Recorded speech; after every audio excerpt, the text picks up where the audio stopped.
നമസ്കാരം, തേടേ ന്യൂസിലേക്ക് സ്വാഗതം. ലേശം ചുണ്ണാമ്പ് തരുമോ? പണ്ടൊക്കെ യക്ഷിക്കഥകളിൽ പ്രേതം വന്നാണ് ചുണ്ണാമ്പ് ചോദിക്കുന്നതെങ്കിൽ ഇപ്പോൾ കഥയൊക്കെ അങ്ങ് മാറി പൊതുമരാമത്ത് വകുപ്പിനാണ് ഇപ്പോൾ ചുണ്ണാമ്പ് ആവശ്യമായി വന്നിരിക്കുന്നത്. എന്തിനാണപ്പോൾ ഇവർക്ക് ചുണ്ണാമ്പ്? വെറ്റയും കൂട്ടി മുറുക്കാനാണോ എന്നതാണ് നമ്മുടെ ചോദ്യമെങ്കിൽ സംഗതി അതല്ല. മഴയെ വെല്ലാൻ റോഡിൽ ചുണ്ണാമ്പ് ചേർത്ത് പരീക്ഷണം നടത്താൻ ഒരുങ്ങുകയാണ് സംസ്ഥാന പൊതുമരാമത്ത് വകുപ്പ്. റോഡുകൾ കൂടുതൽ കാലം ഈട് നിൽക്കാൻ ടാറിങ്ങിൽ ചുണ്ണാമ്പ് ചേർത്തുള്ള ഒരു പരീക്ഷണമാണ് PWD നടത്താൻ ഒരുങ്ങുന്നത്. തിരുവനന്തപുരത്തെ വഴുതക്കാട് ജഗതി റോഡിലാണ് ആദ്യത്തെ പരീക്ഷണം നടത്തുന്നത്.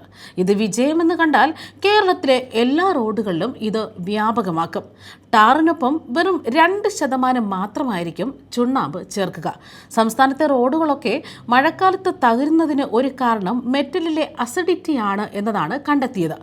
കേരള ഹൈവേ റിസർച്ച് ഇൻസ്റ്റിറ്റ്യൂട്ടും കേരള സർവകലാശാല ജിയോളജി വകുപ്പും സംയുക്തമായി നടത്തിയ പഠനത്തിലാണ് ഇതാണ് കാരണമെന്ന് കണ്ടെത്തിയത്. തുടർന്ന് ഈർപ്പ സംവേദന പഠനമനുസരിച്ച് മെറ്റലിൻ്റെ അസിഡിക് സ്വഭാവം നിർവീര്യമാക്കാനും ബിറ്റുമിനുമായുള്ള ബന്ധം ശക്തമാക്കാനും ഒരു 2% ചുണ്ണാമ്പ് അല്ലെങ്കിൽ 3% സിമന്റ് ചേർക്കുന്നത് ഈർപ്പം മൂലമുണ്ടാകുന്ന പ്രശ്നം പരിഹരിക്കുമെന്നാണ് റിപ്പോർട്ടുകൾ. തുടർന്ന് ഇത് സംബന്ധിച്ച് പൊതുമരാമത്ത് വകുപ്പിലെ ക്വാളിറ്റി എഞ്ചിനീയർമാർക്ക് ഹൈവേ റിസർച്ച് ഇൻസ്റ്റിറ്റ്യൂട്ടിൽ പരിശീലനം നൽകിക്കഴിഞ്ഞു.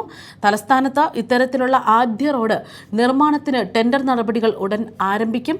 തിരുവനന്തപുരം, കൊല്ലം, പത്തനംതിട്ട ജില്ലകളിലെ ക്വാറികളിൽ നിന്നാണ് പഠനത്തിന് ആദ്യ സാമ്പിളുകൾ ശേഖരിച്ചത്.